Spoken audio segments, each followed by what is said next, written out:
in with my partner here, I want to get into Wu Chi and then keep that. And what you'll see is that if you're in Wu Chi and they're not at that close proximity with this hands on, let's say you're really going to be about it, it's really tough for them to, and I'll come, like I've got one inside, he's got that one, I've got that one, and then I'm on here. Now, I've already given up 2 places where I've got what I'll call structural breaks, and if he feels that and capitalizes on that, I'll get moved. What happens is people feel like they need those structural breaks to, no, I'm strong, versus if you were in like that Wu Chi where you're really keeping your structure is in its strongest skeletal position with that softness, it feels kind of weak initially for a lot of folks, not everybody. And now once you're used to it, it doesn't anymore normally. But a lot of times beginners I found they're going, oh man, I got nothing to stop me from going over. No, your body is in the strongest position it kind of can get in terms of all that. And so if you're doing that and I can get him to bend anywhere out of position and I'm paying attention to it, I'm doing it visually right now and so you can see, right? And then I just didn't have to use very much. What happens is you get with a partner or partners who are working on the same skill set, is you're both going to start playing where everybody keeps their structure and the relaxation really strong. And yet, I was able to move him off without a lot of force. So what's going on there? Well, he's still got lines of force in his body, but now they're not quite so visible. They're not as obvious. They're not overextended in Tai Chi terms.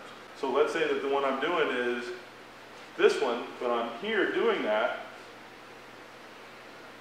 right? Now I've got 2 lines of force. I've got a line coming here in terms of this one, and I've got one coming there, and they're both going on. If you just have the one, all he's got to do is compensate for that one, and I'm out of position right now a couple places, so I'm going to go back into my Wu Chi properly. All right, so now he's got to just compensate for that, but when he compensates for that, I can feel some things that he's putting toward it that are internally lines of force and slightly overextended inside. A little bit too much grr just to compensate. So when I feel that, I'm going to give them to come around here because they know what's going on this side. So that's all going on. And so he's compensating, and I can feel that there's breaks, and so I give him lift on that side. Now he can compensate for this other ways. So now he made sure he stayed right, and he did it by giving me a lift on that side. So now if I lift over here, it won't lift him because he's really set very properly here and in his Wu Chi. Now, when he did this, I could feel that there's sort of a very up top thing going on, and he split from his waist. Let's check. Now, when I'm saying that, I can feel it's very top heavily coming here. So if I feel that, that means there might be a gap that way. So I'm going to push towards the floor, and out he came. So from here, I'll push towards the floor, and he's covered, and now I'll try the lift again. He had it covered some, but not enough. So he's got to really make sure he's in a good Wu Chi so that he's up and down. And what I want to do by feeling that way and feeling what he's got and feeling by pushing down, and I'm doing it very overtly at the moment. It's not fully internal yet. It's more I'm still kind of putting pressures and forces and feeling what I feel on the other side from him. And so I try right through the middle. And he lifted on the other side. He had an error, he corrected it, he pulled it in, and he lifted me on the other side. So when he lifted, I want to see if he and I can feel the lift over here, I want to see if he overcompensated on the lift, and he did. Now I'm kind of calling this off to you like this. In reality, this happens like, and you got to just work it really slow with your partner. It tends to happen like bam, bam, bam, bam, bam. You've got to be very concentrated that when you work with your partner, you guys are going to work at the speed I'm explaining to you, slow, in order to learn. So that ideally, if somebody puts their hands on you coming here, as soon as he does that, I can feel places where his line of force is, where the gap is in the line of force, right away, put it on again, where the gaps are in his connection to the floor for bringing that force, that internal line of power that he's trying to use. And I don't mean anything fancy other than that if you punch, your line of force is there, so nothing mystical or wild about it, just what you're doing. And I feel like his knees through here, I started to feel like he's kind of got, I started to feel this inside, so let's check that. So then he's moving at the legs. Now, when I say that, at first you might go, I don't feel that. Well, push to the floor and feel if you feel anything between your contact point and the floor inside of them. So he puts his fist out here, and if I'm pushing into it, he's connected, he's generating push towards me. He's pushing from his back foot up through here. Now, if I check that, if I push to his shoulder, yep, that's solid. If I push, like I push into that back foot, is there a place where it starts to come apart like that? If it does, he doesn't really have a line of force all the way to the floor. There's a break in it.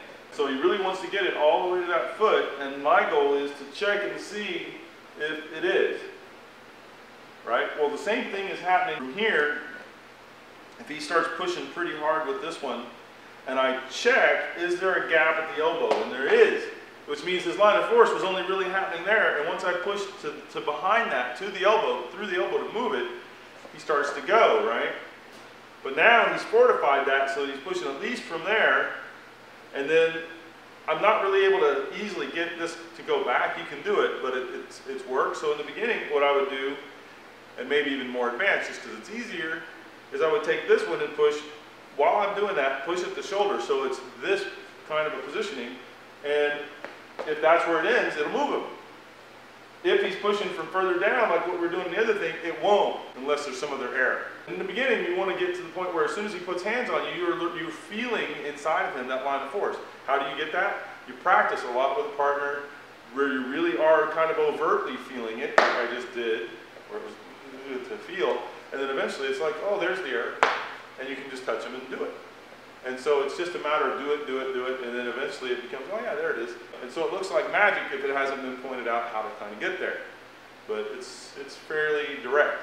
All right, so if I'm pushing him out right now through midsection, it's because that's where he's sort of initiating from. He's moved that already to at least his waist, let's tell, so I'm going to push downward while I'm pushing in to see, is it coming from his waist? It is. He's going to want it to come from lower down to that and be connected, just like when he was here, and be connected all the way through him to the floor. Because if not, if I'm trying to move him, and now he's getting there, that's to his ankle.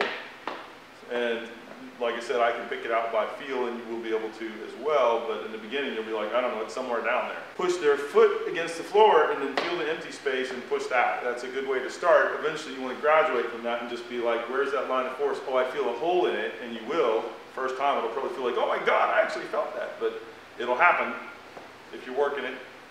And then as soon as you feel that gap, push on the bottom side of that gap, and you'll find very little force is required from you to really capitalize on that. That's one side of it, and it's really talking about lines of force and the internal aspect of feeling those lines of force and learning how to capitalize on errors in the line of force and where the line of force is and where it is not. So that as soon as I feel him, oh, okay, I could feel where there was where there was not a line of force. And so instead of trying to push with this one pretty good. Instead of trying to push in there and going, oh man, we're fighting for it, we're fighting for it, we're fighting for it. Well, I'm fighting him where he's got this line of force really solid. He's not got anything there at the moment. Push that. Okay, that's probably a bit to work on. So we'll stop there for the moment.